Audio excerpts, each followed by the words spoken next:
ಹಜ್ ಯಾತ್ರೆಯ ಹಿನ್ನೆಲೆಯಲ್ಲಿ ಪ್ರಪಂಚದಾದ್ಯಂತ ಲಕ್ಷಾಂತರ ಮುಸ್ಲಿಂ ಬಾಂಧವರು ಸೌದಿ ಅರೇಬಿಯಾದ ಪವಿತ್ರ ನಗರವಾದ ಮೆಕ್ಕಾಕ್ಕೆ ತೀರ್ಥಯಾತ್ರೆಯನ್ನ ಕೈಗೊಂಡಿದ್ದಾರೆ. ಸ್ಪೀಕರ್ ಯುಟಿ ಖಾದರ್ ಅವರು ಈ ಬಾರಿ ಆಪ್ತರ ಜೊತೆಯಲ್ಲಿ ಪವಿತ್ರ ತೀರ್ಥಯಾತ್ರೆ ಹಜ್ ಪ್ರವಾಸದಲ್ಲಿದ್ದಾರೆ. ಮದೀನಾದಿಂದ ಮೆಕ್ಕಾಗೆ ಬರುವ ಮಾರ್ಗ ಮಧ್ಯೆ ಮದ್ದಲಿಫಾದಲ್ಲಿ ಯುಟಿ ಖಾದರ್ ಅವರು ರಸ್ತೆಯಲ್ಲಿ ಮಲಗಿ ರಾತ್ರಿಯನ್ನ ಕಳೆದಿದ್ದಾರೆ. ಹಜ್ ಪ್ರವಾಸದಲ್ಲಿ ಎಲ್ಲರೂ ಈ ನಿಯಮವನ್ನ ಪಾಲಿಸಬೇಕು. ಸತ್ತ ಬಳಿಕ ಮಣ್ಣಿಗೆ ಹೋಗುವ ಮನುಷ್ಯ ತನ್ನ ಅಹಂಕಾರ ತ್ಯಜಿಸಬೇಕು ಎಂದೇ ಮಣ್ಣಿನಲ್ಲಿ ಮಲಗುವ ಕ್ರಮವನ್ನ ಇಲ್ಲಿ ವಿಧಿಸಲಾಗಿದೆ. ರಾತ್ರಿ ಇಡೀ ಸಾಮಾನ್ಯರಂತೆ ಸ್ಪೀಕರ್ ಯುಟಿ ಖಾದರ್ ಅವರು ಇಲ್ಲಿ ಕಾಲ ಕಳೆದಿದ್ದಾರೆ. ವಿಶ್ವಾಸಭರಿತ ಸಮಾಜ, ಅಭಿವೃದ್ಧಿ ಕರ್ನಾಟಕ ಹಾಗೂ ಬಲಿಷ್ಠ ಭಾರತಕ್ಕಾಗಿ ಪ್ರಾರ್ಥಿಸಿದ್ದಾರೆ. It is an opportunity given by Allah Ta'ala to be in this holy place of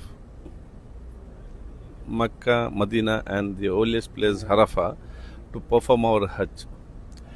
Every person born in Islam is only one main dream is before he closes his eyes permanently, at least once he should come to this holy Hajj and perform all the Islamic and duties and rituals. Allah Ta'ala has given me and my family this opportunity, and we are very lucky, and again we are grateful to Allah Ta'ala. Not only performing a Hajj, we have got an opportunity this year, and we are coming under Khalil Tangal, who is a religiously scholar and academically and both, who has given a lot of the society and who has got very big knowledge.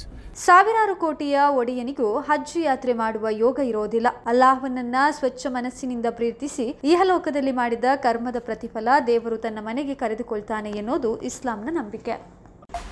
Mangaluru ಪ್ರಮುಖ ಸ್ಥಳಗಳ ಬಳಿಯಲ್ಲೇ ಆರಾಮದಾಯಕ ವಾಸದ ಹುಡುಕಾಟದಲ್ಲಿದ್ದೀರಾ? ಆರಾಧ್ಯ ಇನ್ lodging. ಇಲ್ಲಿ ಆರಾಮ ಮತ್ತು ಆತಿಥ್ಯ ಎಲ್ಲವೂ ಸೇರಿವೆ. ಕುತ್ತಾರು, ತೊಕ್ಕೊಟ್ಟು, ದೇರಳಕಟ್ಟೆ ರಸ್ತೆಯಲ್ಲಿ ಇರುವ ಆರಾಧ್ಯ ಇನ್ ಎಲ್ಲಾ ಪ್ರಮುಖ ಸ್ಥಳಗಳಿಗೆ ಹತ್ತಿರವಾಗಿದೆ. ಕುತ್ತಾರು ಕೊರಗಜ್ಜ ಆದಿಸ್ಥಳ ಕೇವಲ 3 ನಿಮಿಷ. ಎನಪುಯ ಮೆಡಿಕಲ್ ಕಾಲೇಜು ಮತ್ತು ಆಸ್ಪತ್ರೆ ಕೇವಲ 5 ನಿಮಿಷ. ಕೆಸೆಡ್ಡೆ ಮೆಡಿಕಲ್ ಕಾಲೇಜು 5 ನಿಮಿಷ. Father Muller homeopathy medical college 5 ನಿಮಿಷ. ಕನಚೂರು ಮೆಡಿಕಲ್ ಕಾಲೇಜು ಮತ್ತು ಆಸ್ಪತ್ರೆ 5 ನಿಮಿಷ. ಇನ್ನು ವಿದ್ಯಾರ್ಥಿಗಳು ಅಥವಾ ಉದ್ಯೋಗಿಗಳಾಗಿದ್ರೆ ಮಂಗಳೂರು ವಿಶ್ವವಿದ್ಯಾನಿಲಯ ಕೊನಾಜಿಯಿಂದ 15 ನಿಮಿಷ. ಇನ್ಫೋಸಿಸ್ ಮುಡಿಪು ಕೇವಲ 20 ನಿಮಿಷ. ವಿಶ್ರಾಂತಿಗಾಗಿ ಉಳ್ಳಾಲ ಬೀಚ್ ಮತ್ತು ದರ್ಗಾ 10 ನಿಮಿಷ. ಸೋಮೇಶ್ವರ ಬೀಚ್ ಮತ್ತು ದೇವಾಲಯ 15 ನಿಮಿಷ. ಮಂಗಳೂರು ನಗರ ಕೇವಲ 15 ನಿಮಿಷ. ವಿದ್ಯಾರ್ಥಿಗಳು, ಸಿಬ್ಬಂದಿಗಳು, ಪ್ರವಾಸಿಗರು ಅಥವಾ ಭಕ್ತರು ಯಾರಾದ್ರೆ ಇರ್ಲಿ, ಆರಾಧ್ಯ ಇನ್ ನಿಮ್ಮದಂತೆ ಮನೆ ಇರುವ ಅನುಭವವನ್ನ ನೀಡುತ್ತದೆ. ಆರಾಮದಾಯಕ ಕೊಠಡಿಗಳು, ಸ್ನೇಹಪರ ಸೇವೆ ಮತ್ತು ಅನುಕೂಲಕರ ಸ್ಥಳ. ಈಗಲೇ ಬುಕ್ ಮಾಡಿ. ಆರಾಧ್ಯ ಇನ್, ಹತ್ತಿರವಿರು, ಹಸನಾಗಿರು.